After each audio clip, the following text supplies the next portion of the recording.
우리가 인생을 낭비하면 안 될 것 같습니다.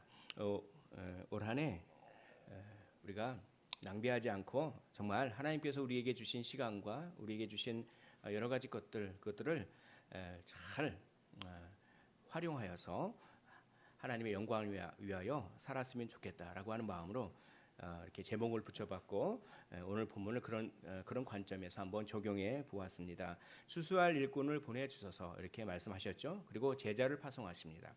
그러면서 파송 설교를 하시는데 그것이 10장 전체가 파송 설교이세요. 그래서 마태복음에는 몇 개의 설교가 있죠. 우리가 마태복음 5장, 6장, 7장에 산상 설교라고 하는 설교를 들었습니다. 이제 두 번째 파송 설교를 10장에서 하시고 또 13장에 가면 천국 비유, 25장에 가면 종말 설교, 또 뭐 여러 가지 이렇게 비유와 설교들이 많이 있으시죠. 10장의 파송 설교는 크게 세 부분으로 나누어집니다. 그래서 오늘 본 본문 5절부터 15절까지는 단기 선교를 위한 것입니다. 이스라엘 지역에 국한된 단기 선교를 위한 지침.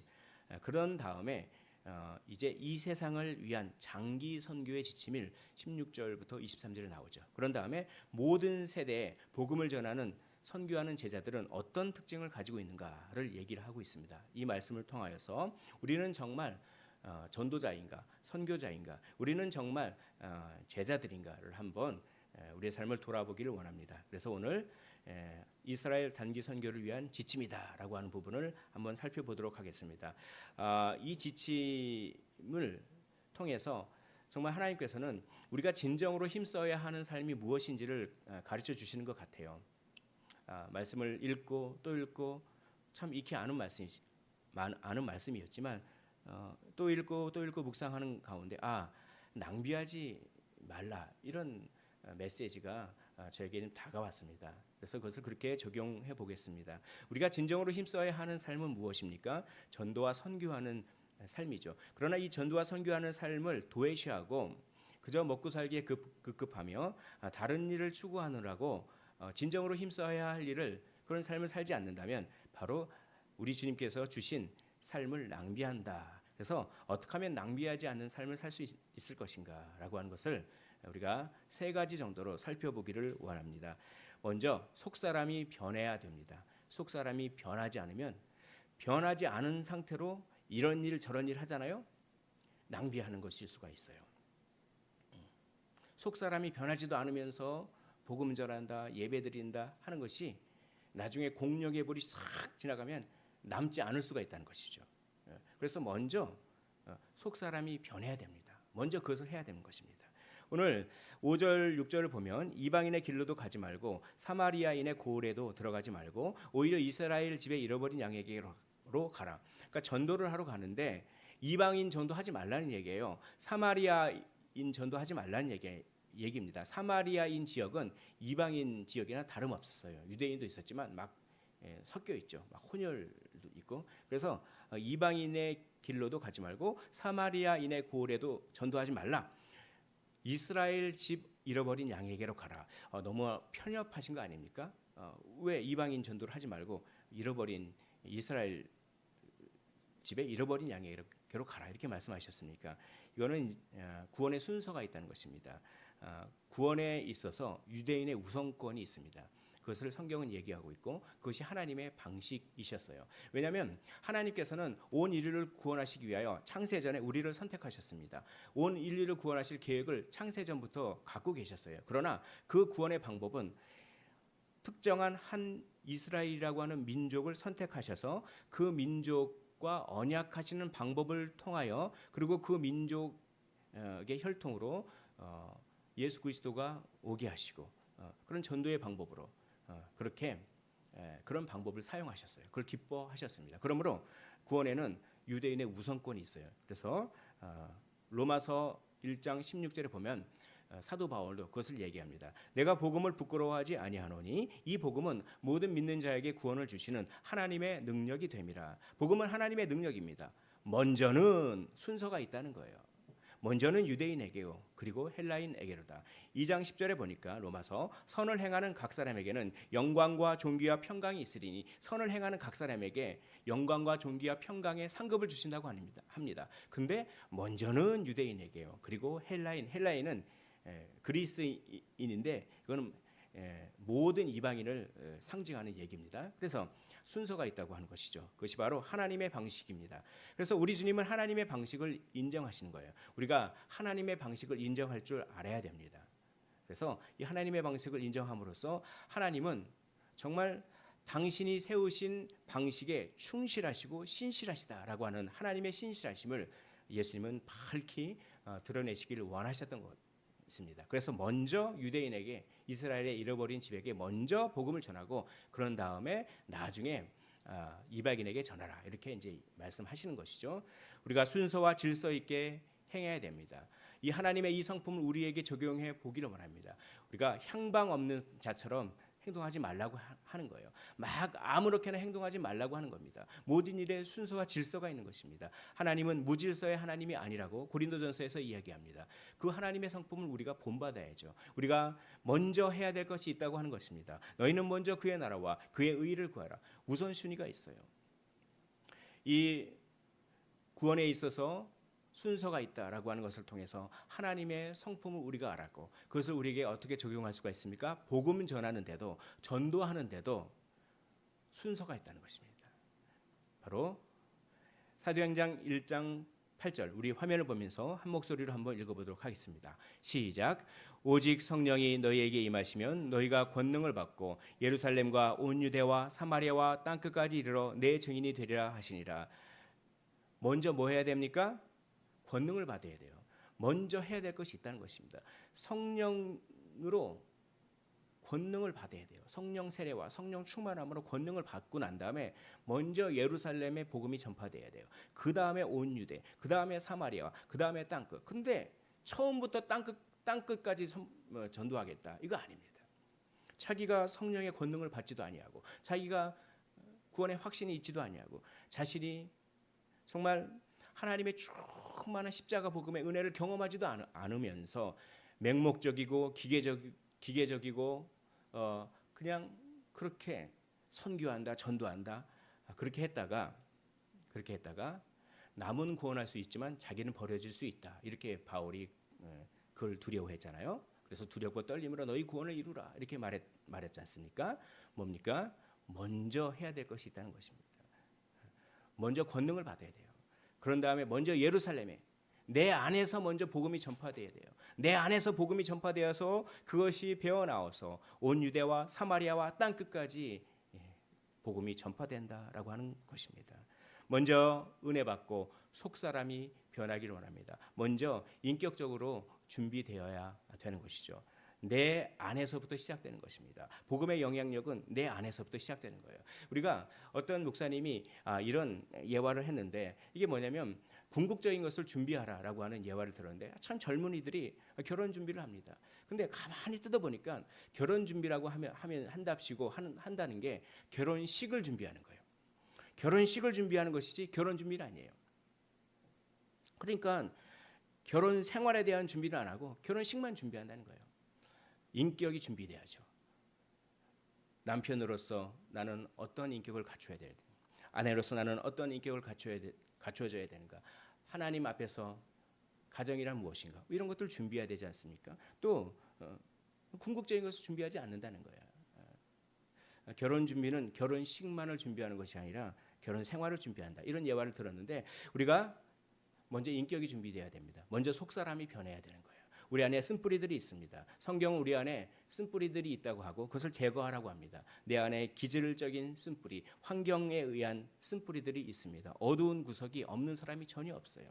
그런 것들을 진리의 빛으로 밝히고 속사람이 먼저 강건하게 된 후에 그것이 예루살렘과 온 유대와 사마리아와 땅끝까지 이르러 내 증인이 된다라고 하는 것입니다. 속사람이 변하지 않는 상태로 이런저런 일을 했을 때 그것이 시간 낭비가 될 가능성이 많은 것이죠. 낭비하지 않은 삶은 먼저 우리의 속사람이 변하는 삶, 항상 회개와 믿음을 통하여 우리의 속사람을 점검하면서 우리 주님께 나아가야 되는 것입니다. 둘째로 우리가 낭비하는 삶을 살지 않기 위해서는 부수적인 것에 집착하지 않는 삶을 얘기하는 거예요. 오늘 말씀을 보니까 7절에 가면서 전파하여 말하되 천국이 가까이 왔다 하고 8절에 보니까 병든 자를 고치며 죽은 자를 살리며 나병 환자를 깨끗게 하며 귀신을 쫓아내되 이게 뭡니까? 천국이 가까이 왔다. 누가 하신 것이죠? 예수님이 하신 말씀입니다. 병든 자를 고치고 죽은 자를 살리고 나병 환자를 깨끗하게 하고 귀신을 쫓아낸다. 누가 하신 것이죠? 예수님이 하신 것입니다. 그러니까 예수님이 하신 것을 해야지 복음 전파한다고 하시고 엉뚱한 거를 하지 말라는 것입니다. 예수님이 하신 것을 해야지 인간적인 인본주의적인 사상이 들어오고 엉뚱한 것으로 복음을 전한답시고 하지 말라는 거예요. 천국이 가까이 왔다. 천국 복음, 십자가 복음을 전파하라는 것입니다. 그럼 우리가 병을 고칠 수가 있습니까? 죽은 자를 살려낼 수가 있습니까? 나병 환자를 깨끗하게 할 수가 있겠습니까? 귀신을 쫓아낼 수가 있겠습니까? 이걸 어떻게 적용하죠? 왜 병을 고치셨습니까? 왜 죽은 자를 살리고 나병 환자를 깨끗하게 하시고 왜 귀신을 쫓아내셨습니까? 그 이유는 예수님의 권위를 드러내기 위해서이지 않았습니까? 우리가 그렇게 마태복음을 살펴봤습니다. 예수님이 하나님과 동등된 분이시오. 예수님은 이런 분이다라고 하는 것을 나타내기 위해서 병을 고치시고 귀신을 쫓아내신 거예요. 그럼 오늘날 우리에게 어떻게 적용할 수가 있겠습니까? 하나님의 말씀을 전하면 돼요. 하나님의 말씀에 예수님이 누구신지가 드러나 있기 때문에 하나님의 말씀을 기록된 하나님의 말씀을 전하는 것은 병든 자를 고치는 것과 영적으로 동일한 것입니다. 그러므로 우리는 예수님이 하셨던 것을 해야지 그냥 인간적인 생각으로 그냥 심리적이고 상담학적인 방법으로만 마케팅적인 방법으로만 복음을 전하면 어떻게 됩니까? 사상 누각이 될 수가 있다는 하는 것이죠. 그러기 위해서 우리는 예수님의 능력을 의지해야 하는 것입니다. 예수님의 능력을 의지하십시오. 우리 힘으로는 할 수 있는 것이 아무것도 없습니다. 예수님의 능력을 의지할 때 정말 이 산 보고 저기로 옮겨가라라고 해도 옮겨지는 것입니다. 마태복음 17장에 보면 예수님께서 수제자를 데리고 저기 변화산에 올라가셔서 변화하시는데 나머지 제자들에게 간질병 걸린 그 자녀를 둔 부모가 좀 고쳐달라고. 근데 이 제자들이 예전에 병을 고쳤어요. 권능을 받아서 뭐 귀신도 쫓아내고 그랬습니다. 근데 지금 막상 하려니까 안 되는 거예요. 근데 예수님께서 이제 변화산에서 내려오셨습니다. 내려오셔가지고 간질병을 고치시는 거예요. 그러자 물어보는 겁니다. 왜 저희는 안 됩니까? 그러니까 예수님께서 이렇게 대답하시는 거예요. 너희는 믿음이 없어서 그런다. 마태복음 17장 20절에 이르시되 너희 믿음이 작은 까닭이니라. 진실로 너희에게 이르노니 만일 너희에게 믿음이 겨자씨 하나일 만큼만 있어도 이 산을 명하여 여기서 저기로 옮겨지라 하면 옮겨질 것이요. 또 너희가 못할 것이 없으리라. 믿는 자에게 능치 못할 일이 없다라고 하는 것입니다. 그들이 하나님을 예수님을 의지하지 않고 그냥 자기 힘으로 그냥 기계적으로 예전에 귀신 쫓아내듯이 그냥 선포하고 귀신을 쫓아내는 게 아닌 것이죠. 예수님의 능력을 의지해야 되는 것입니다. 어떻게 예수님의 능력을 의지할까요?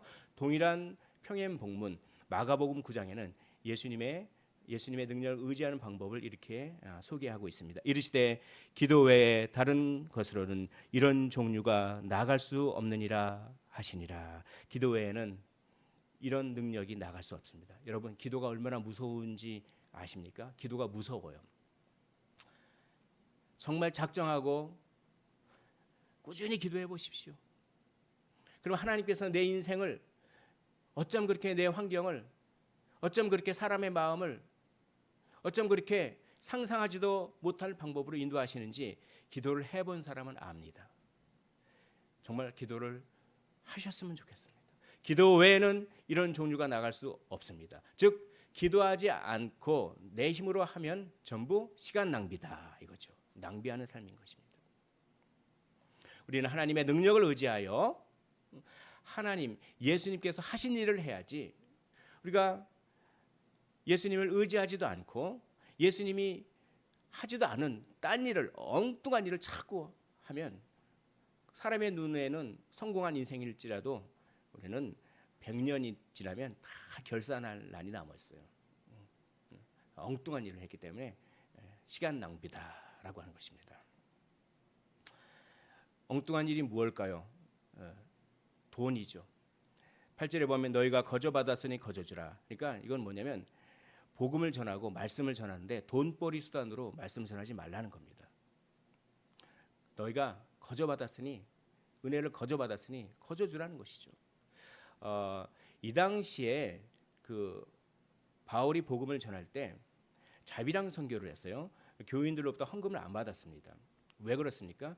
바울이 복음을 전하는 지역이 특별했어요. 특수한 경우입니다. 그래서 뭡니까? 거기에 소피스트들이라고 있어요. 세상 철학자들이 있어요. 그래서 요즘도 강연을 하죠. 무슨 누구누구 강연하죠. 그래서 거기서 딱 이런 뭐 아크로폴리스 이런 광장에 딱 정말 영원한 생명을 얻을 수 있는 방법을 제가 가르쳐 주겠습니다. 사람들이요. 그럼 시장에 사람들이 우르르르 모여. 그러면 무슨 헬라 철학이요, 스토아 철학이요 이런 걸 막 전하면서 나중에 뭐 합니까? 돈을 받아요. 근데 그런 상황에서 바울이 가서 제가 영원한 생명을 얻을 수 있는 그런 방법을 가르쳐 주겠습니다. 주 예수 그리스도의 십자가입니다. 그리고 헌금을 받으면 사람들이 어떻게 생각할까요? 그냥 세상 철학자들과 복음이 별로 구별이 안 돼요. 그렇기 때문에 바울은 자비랑 선교를 한 것입니다. 그러나 원칙은 무엇입니까? 복음 전하는 자의 생활을 그 말씀을 듣고 은혜 받은 자가 책임을 져야 돼요. 그것이 나중에 나옵니다. 그러나 원칙은 그렇습니다. 그러나 복음을 전하고 말씀을 전하는 자는 돈벌이 수단으로 전해서는 안 됩니다. 너희가 거저 받았으니 거저 주라. 뭡니까? 우리가 소유란 좋은 것입니다. 돈은 너무나 좋은 것입니다. 그러나 그것을 복음보다 더 집착할 때 시간을 낭비하는 삶을 사는 것이죠. 9절 보겠습니다. 너희가 전대에 금이나 은이나 동을 가지지 말고 10절 보겠습니다. 여행을 위하여 배낭이나 두보롯이나 신이나 지팡이를 가지지 말라. 왜 두보롯을 구하고 신이나 지팡이를 가지지 말라고 합니까? 편의, 안전 그런 거죠. 우리가 소유와 편의와 안전 이런 것들이 부차적인 것인데 이런 것들도 물론 있어야겠죠. 이런 부차적인 것을 주된 것보다 더 사랑할 때 이것이 우상이 되면서 여기에 집착하게 될 때 낭비하는. 근데 여기 지팡이 신이나 지팡이를 가지지 말라. 그러면 신도 신지 말라는 얘기입니까? 아니에요. 신을 신어야 돼요. 여기 마태복음에는 신을 신지 말라는 것처럼 얘기하지만 이거는 여벌의 신을 말합니다. 여벌의 신. 왜냐하면 마가복음에 이렇게 돼 있어요. 마가복음에 보면은 마가복음 6장 8절에 보면 명하시되 여행을 위하여 지팡이 외에는 양식이나 배낭이나 전대의 돈이나 아무것도 가지지 말며 신만 신고 두보롯도 입지 말라. 여기는 지팡이도 가지고 신도 신으라고 하는 거예요. 뭡니까? 꼭 필요한 것은 가지라는 얘기예요. 여러분 돈이나 집이나 자동차나 뭐 이런 것들을 꼭 필요한 것은 당연히 가져야 되죠. 그러나 너무 그 여벌에 꼭 필요한 것 이상을 넘어서 그걸 너무 추구하다가 시간을 낭비하고 삶을 낭비할 수가 있다는 거예요. 그러니까 부수적인 것에 집착하지 않고 복음에 집중하는 삶을 살아야 낭비하지 않는 삶을 산다라고 하는 것입니다. 나는 어떤 것에 집착하고 있습니까? 나는 어떤 것에 얽매여 있습니까? 그것이 복음이 아니라면 전부 부차적인 것이죠. 소유를 추구하지 말라는 얘기는 아닙니다. 그러나 그것이 복음보다 더 얽매여 있으면 안 된다는 것입니다. 소유입니까? 편의와 안전입니까? 자기만족이나 남들에게 내세울 세상적 가치입니까? 이것을 본문이 살펴보라고 하는 것입니다. 우리가 열심히 살아놓고 나중에 다 낭비되는 삶을 살지 않고 열심히 달려왔는데 열심히 인생을 달려왔는데 어니 꼬린점이 저쪽 방향에 있었어요. 엄은 방향으로 달려왔어요. 얼마나 허무하겠습니까? 우리는 올바른 방향을 바라봐야 되는 것이죠. 우리는 부차적인 것에 집착하는 삶이 아니라 예수님께 집중하고 복음에 집중하는 그런 삶을 살아야 되는 것이죠. 우리 손양현 목사님의 고백 시죠. 예수 중독자라고 하는 시입니다. 나 예수 중독자 되어야 하겠다. 술 중독자는 술로만 살다가 술로 인해 죽게 되는 것이고 아편 중독자는 아편으로 살다가 아편으로 인해 죽게 되나니 우리도 예수의 중독자 되어 예수로 살다가 예수로 죽자. 우리의 전 생활과 생명을 주님 위에 살면 주같이 부활된다. 주의 종이니 주만 위에 일하는 자 되고 내일 되지 않게 하자. 여러분, 예수 중독자. 술 취하지 말라. 이것은 방탕한 것이니 성령의 충만함을 받으라라고 얘기합니다. 술 취하지 말라고 하는 것은 단지 술의 문제가 아니라 세상에 취하지 말라고 하는 것이에요.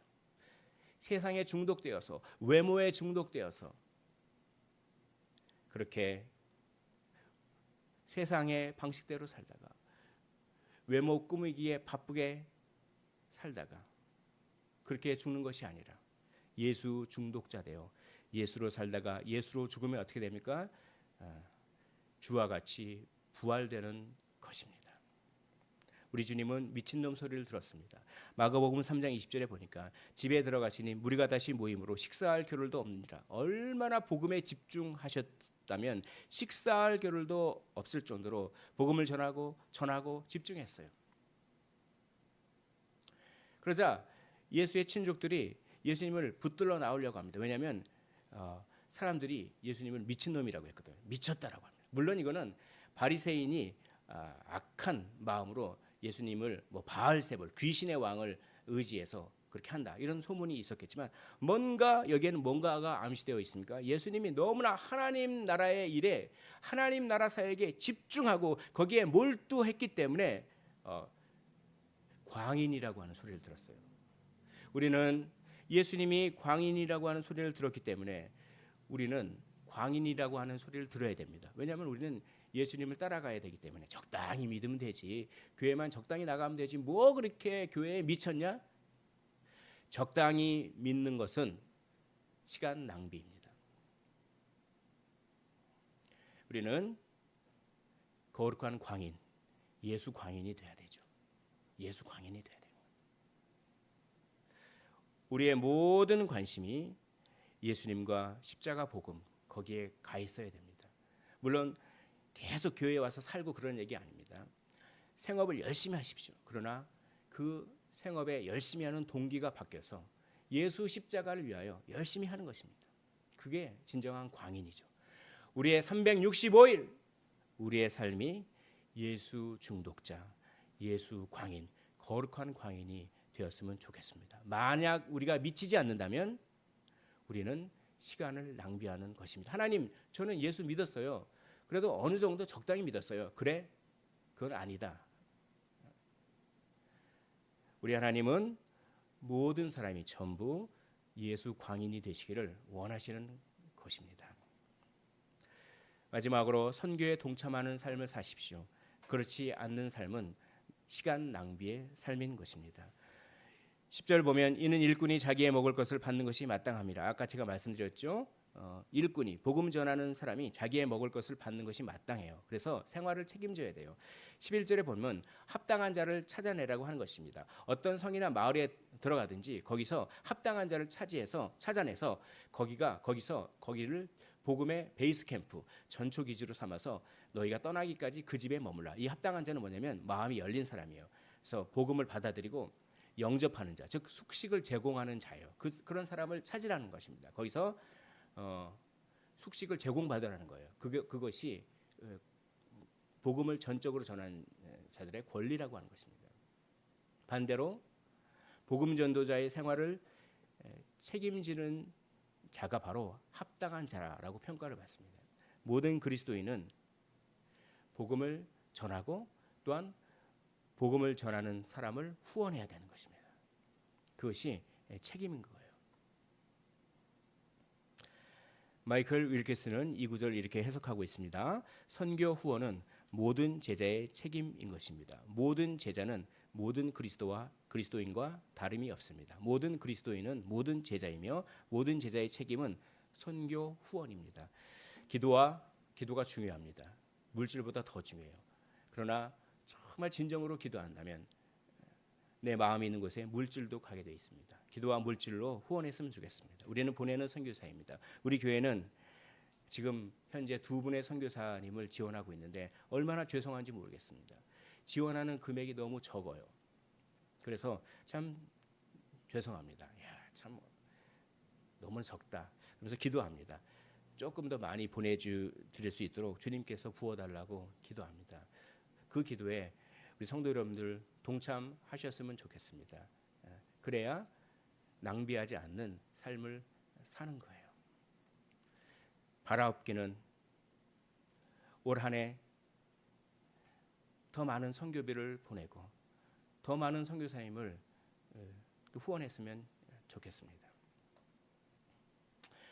요한 3서에 보면 그들이 교회 앞에서 너의 사랑을 증언하였느니라. 가이오라고 하는 사람이 그렇게 복음 전도자들을 잘 그렇게 접대하고 환영했어요. 그래서 그들이 즉 순회 전도자들이 초대교회는 순회 전도자들이 교회를 돌아다니면서 교육하고 복음 전하고 그랬거든요. 그러니까 선교사님들이죠. 요즘 말로 복음 전도자들이죠. 목회자들이고 사역자들입니다. 그런데 너의 사랑을 증언했다. 그들이 갈 때마다 그들을 그렇게 입히고 먹이고 했다는 것입니다. 그래서 그 가이오의 사랑을 증언하는 거예요. 선교사님들마다 저 가이오라고 하는 분이 내가 찾아갈 때마다 그렇게 정말 잘 환영해 줬다. 그것을 사도 요한이 듣고 가이오에게 편지를 보내는 것이 요한 3서입니다. 참 잘하고 있다라고 하는 것이죠. 8절에 보면 그러므로 우리가 이 같은 자들을 영접하는 것이 마땅하니 이는 우리로 진리를 위하여 함께 일하는 자가 되게 하려 함이라. 뭡니까? 우리가 어느 선교사님을 후원하고 기도로 후원하고 물질로 후원하고 마음을 같이 하지 않습니까? 우리는 그곳에 가 있지 않지만 그곳에서 선교하는 것과 마찬가지로 하나님은 여겨 주신다라고 하는 것입니다. 진리를 위하여 함께 일하는 자가 되는 것입니다. 사랑하는 성도 여러분, 진리를 위하여 함께 일하는 자가 되시기를 결단하셨으면 좋겠습니다. 이거 결단하지 않고 자기 먹고 살기에 급급하다. 어쩌면 시간 낭비하는 삶을 사는 것일 수 있습니다. 그런 가이오에게 축복하며 기도하는 것이 우리가 잘 알려진 요한 3서 1장 2절의 말씀입니다. 자, 우리 화면을 보면서 한 목소리로 한번 읽어보도록 하겠습니다. 요한 3서 1장 2절입니다. 시작. 사랑하는 자여 내 영혼이 잘됨 같이 내가 범사에 잘되고 강건하기를 내가 간구하노라. 이 말씀이 많이 붙어 있어요. 개업하는 데 많이 붙어 있습니다. 이 말씀은 1차적으로 복음 전도 자를 잘 대접하는 자를 향한 말씀이에요. 가이오에게 하는 말씀이니까. 복음 전도에 동참하는 자에게 내 영혼이 잘됨 같이 내가 범사에 잘되고 강건하기를 내가 간구하노라. 이게 1차적인 문맥입니다. 물론 먼저 영혼이 잘돼야 되죠. 그러나 하나님께서 정말 하나님 나라를 위하여 기도로 물질로 응원의 마음으로 그렇게 선교에 동참하는 자들의 주머니를 채워 주시지 않겠습니까? 심판이 기다리고 있습니다. 낭비하는 삶을 사는 자와 그렇지 않은 자에게 평가가 기다리고 있다는 것입니다. 14절에 보면 누구든지 너희를 영접하지도 아니하고 너희 말을 듣지도 아니하거든. 복음 전에도 듣지도 아니하고 거부해 버리고 영접하지도 아니하고 그러면 어떻게 됩니까? 그 집이나 성에서 나가 너희 발에 먼지를 떨어버리라. 먼지를 떨어버린다. 이 말은 이방인 취급하라는 얘기예요. 사도행전 13장 51절에 보면은 사도 바울도 유대인에게 복음을 전했을 때 유대인이 복음을 거부했습니다. 그러자 어떻게 합니까? 두 사람이 그들을 향하여 유대인들을 향하여 발에 티끌을 떨어버리고 이고니온으로 가거늘 먼지 떨어버리듯이 탁 털어버렸어요. 뭡니까? 이들의 운명은 이제 심판받을 운명인 것이죠. 이들은 평안을 빼앗겼습니다. 오늘 12절에 보면 또 그 집에 들어가면서 평안하기를 빌라. 그러니까 단기 선교를 가면서 그 집에 들어가면서 이 집이 평안하기를 원합니다. 이게 인사였어요. 하나님의 이름으로 이 집에 평안을 기원합니다. 이게 평안을 빌면서 들어가는 게 그 당시에 인사였던 것 같습니다. 그런데 마음이 열려진 사람은 아멘으로 받아가지고 그 복음 전도자를 그렇게 받아들여서 영접해서 그 복음을 듣고 그들의 생활을 책임지고 그러면 어떻게 합니까? 그 빈 평안이 그들의 몫이 돼요. 그러나 거부하면 어떻게 됩니까? 그 평안이 그 집에 들어가서 빈 평안이 그들의 것이 아니라 제자들의 것이 된다라고 하는 것이죠. 그래서 그게 13절에 그 얘기가 나옵니다. 그 집이 이에 합당하면 너희 빈 평안이 거기 임할 것이요 만일 합당하지 아니하면 그 평안이 너희에게 돌아올 것이니라. 여러분, 평안을 뺏긴 사람들이 되지 않기를 원합니다. 우리는 왜 돈 법니까? 왜 건강을 추구합니까? 평안하려고 그러잖아요. 근데 잠깐의 평안이지만 샬롬을 빼앗겨 버려요. 시간 낭비하면. 샬롬이 없는 곳을 성경에서는 지옥이라고 합니다. 10절 15절을 보면 내가 진실로 너희에게 이르노니 심판날에 소돔과 고모라 땅이 그 성보다 견디기 쉬우리라 라고 합니다. 성경에서 가장 악한 도시로 여겨졌던 소돔과 고모라가 받는 형벌보다 시간 낭비하는 삶을 사는 자가 받는 형벌이 더 크다, 이렇게 무섭게 말씀하시는 것이거든요. 물론 우리는 완벽하지 않습니다. 우리는 예수 그리스도를 믿음으로 말미암아 구원받습니다. 그러나 우리가 예수님을 믿었다고 하는 그 증거를 행위로서 우리의 믿음을 증명해 보라고 야고보는 얘기하는 것입니다. 시간 낭비하지 않는 삶을 사시라고 오늘 본문은 이야기하고 있는 것입니다. 여러분, 노후가 아니라 사후입니다. 노후 준비도 중요하지만 그것도 열심히 해야 되지만 더 중요한 것은 사후 준비인 것입니다. 왜냐하면 평가가 기다리고 있습니다. 하나님의 평가를 준비하는 삶을 사시기를 원합니다. 한 번 죽는 것은 사람에게 정해진 것이요 그 후에는 심판이 있으리니 라고 하는 것입니다. 죽음으로써 모든 책임을 회피할 수 없습니다. 죽는 순간 바로 평가가 들어오는 것입니다. 선악간의 심판이 따르는 것입니다. 이 무익한 종을 바깥 어두운 데로 내쫓으라. 거기서 슬피 울며 이를 갈리라. 달란트를 묻어버렸던, 시간 낭비하는 삶을 살았던 사람에게 무섭게 부어주시는 하나님의 심판이죠. 그러나 정말 달란트를 남겼던, 최선을 다했던 그런 사람에게 잘하였도다 착하고 충성된 종아, 내가 적은 일에 충성하였음에 내가 너에게 더 큰 것을 맡기리니 주인의 즐거움에 참여할지어다 라고 그렇게 칭찬을 받는 모습을 보게 되는 것입니다. 여러분, 낭비하지 않는 삶을 사십시오. 올 한 해 그런 삶을 살겠다고 결단하시길 원합니다. 넘어질지언정, 우리 완벽하지 않아요. 넘어질지언정 그 방향을 추구하십시오. 어떤 방향입니까?